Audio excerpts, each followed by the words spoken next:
साथियों नमस्कार, मैं वीरेंद्र और आप देख रहे हैं बोलो साथी। उत्तर प्रदेश में एक लेटर को लेकर के इस समय बड़ी चर्चा है। वो लेटर कैबिनेट मंत्री ओम प्रकाश राजभर ने लिखा है। उस लेटर का थोड़ा जिक्र कर लेते हैं, उसके बाद में आगे की तमाम चर्चा करेंगे।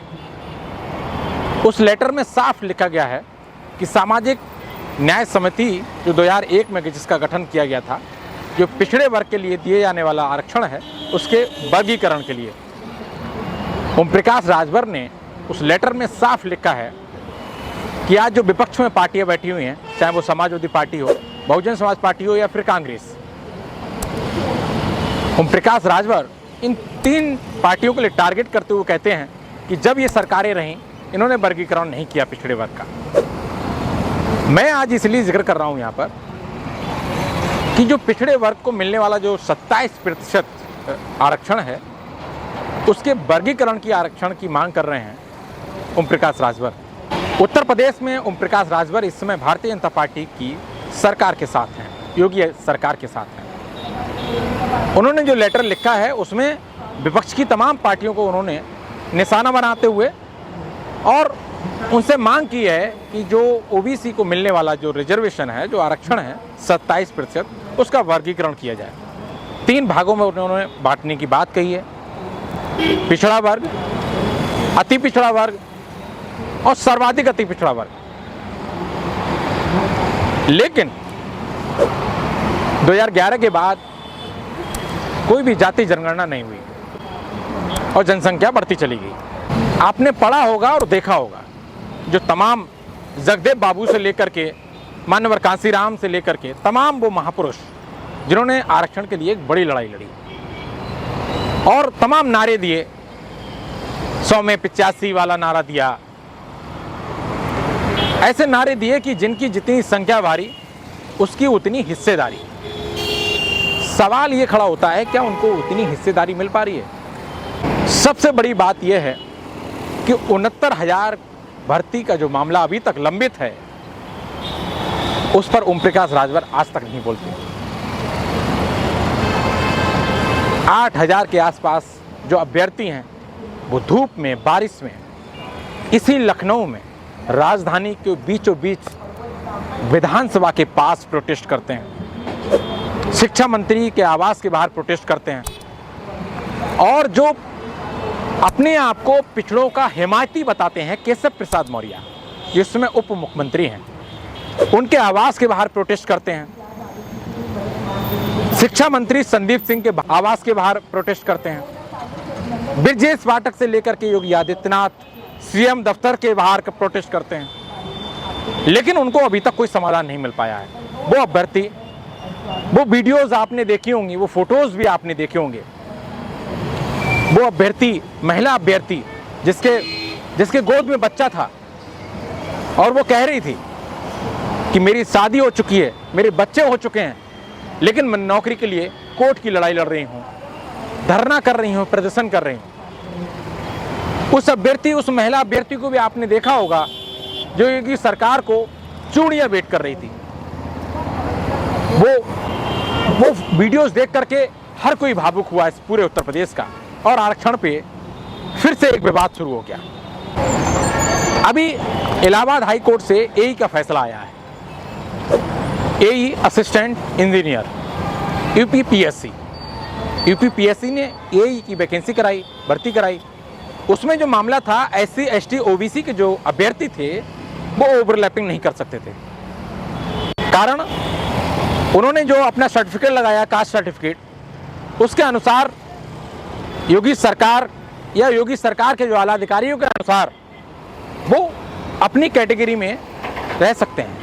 अगर वो कितने भी नंबर लाते हैं, ओवरलैपिंग के अनुसार भी अगर नंबर लाते हैं, तो वो अपने रिजर्वेशन के अनुसार ऊपर नहीं जा सकते, अनारक्षित सीट में नहीं जा सकते। लेकिन जो आरक्षण का जो मामला है, जो फैसला आया, कोर्ट ने साफ कहा, फटकार लगाते हुए कहा कि अनारक्षित जो कोटा है वो एक खुला मंच है, उसमें कोई भी आ जा सकता है। जिसके ज्यादा अंक आएंगे वो ऊपर चला जाएगा, क्योंकि जो अनारक्षित सीट में जाने वाले अभ्यर्थी थे उनको आगे नहीं जाने दिया गया, उनको वहीं रोक दिया गया कैटेगरी में।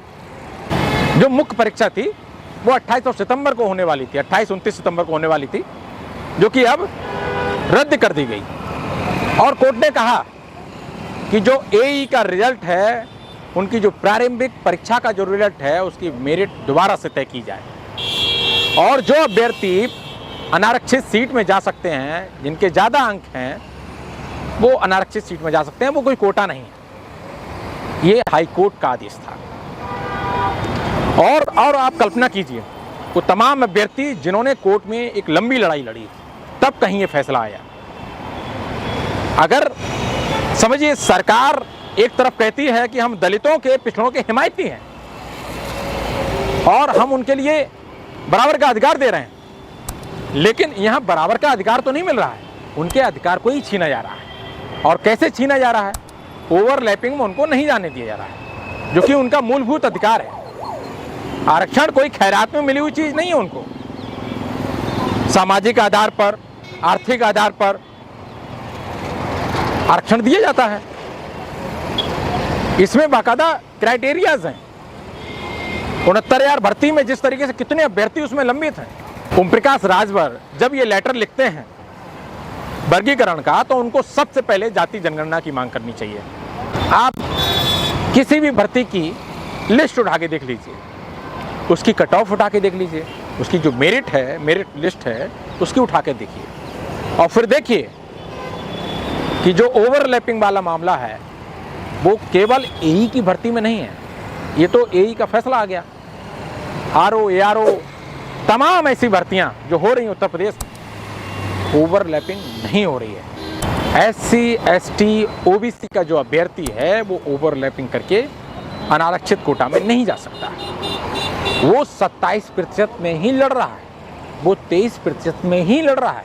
आप इस बात को समझिए कि ओम प्रकाश राजभर ने जो ये लेटर लिखकर जो एक प्रोपेगेंडा तैयार किया है योगी सरकार में बने रहने का, ये अपने हक की बात नहीं करते हैं, ये विपक्ष को ही घेरते हैं। ये अपने हक अधिकार की बात नहीं करेंगे। कभी उन अभ्यर्थियों के साथ आपको खड़े हुए नहीं मिलेंगे जो धूप में, भरी बरसात में, ठंड में प्रोटेस्ट करते हुए अपने अधिकारों के लिए लड़ रहे हैं। उनके साथ कभी खड़े हुए नहीं मिलेंगे, क्योंकि अगर उनके साथ खड़े हो जाएंगे तो योगी सरकार तत्काल आप सबको से हटा देगी। ये ओबीसी भर की लड़ाई नहीं लड़ रहे हैं। और तमाम लोग ऐसा कह रहे हैं, जब ओम प्रकाश राजभर ने जब ये लेटर लिखा, जब ये पत्र लिखा विपक्ष की तमाम पार्टियों को, तो तमाम लोग इस पे बहस शुरू हो गई और बहस करने लग गए। वो लोग ये कह रहे हैं, तमाम लोगों में चर्चाएं हैं, कह रहे हैं कि भाई जाति जनगणना करवाइए, आप उसके हिसाब से रिजर्वेशन कर दीजिए, कौन मना कर रहा है? अभ्यर्थी बेचारे फॉर्म डालते डालते परेशान हैं। आप गांव में जाएंगे ना तो देखेंगे उनकी क्या हालात है। आज भी आप कल्पना नहीं करेंगे, उसके बावजूद वो फॉर्म भरता है, एग्जाम देने जाता है। और एग्जाम देने कहाँ जाता है? 300 किलोमीटर, 400 किलोमीटर दूर। पेपर लीक का मामला जब आप देखते हैं, कोई भी भर्ती उत्तर प्रदेश सरकार अभी तक सही ढंग से नहीं करा पाई है। कहीं पेपर लीक हो जाता है, और पेपर भी अगर सही से डिक्लेयर हो जाए, मतलब उसका रिजल्ट सही से डिक्लेयर हो जाए, तो वो पेंडिंग चला जाता है, फिर वो कोर्ट में चला जाता है, फिर उसके प्रश्न गलत आ जाते हैं। तमाम मामले ऐसे, मतलब कोई भी ऐसी भर्ती नहीं है जो सही ढंग से करा पाए। तमाम अभ्यर्थी हैं, परेशान हैं। उच्च शिक्षा आयोग से लेकर के, इलाहाबाद से लेकर के लखनऊ, हर जगह आंदोलन कर रहे हैं। एसएससी का मामला, तमाम ऐसे मामले हैं जो परेशान हैं। योगी सरकार उनकी क्यों नहीं सुन रही?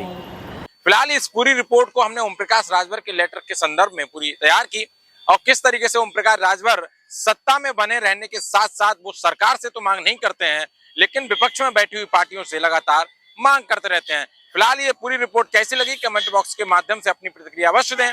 इस पूरी रिपोर्ट पे आप क्या सोचते हैं, आरक्षण पे आप क्या सोचते हैं, और ओम प्रकाश राजभर के जो लेटर उन्होंने लिखा है विपक्ष की तमाम पार्टियों के लिए, उस पर आपकी क्या प्रतिक्रिया है, कमेंट बॉक्स के माध्यम से अपनी प्रतिक्रिया अवश्य दें। देखते रहिएगा बोलो साथी। बहुत शुक्रिया।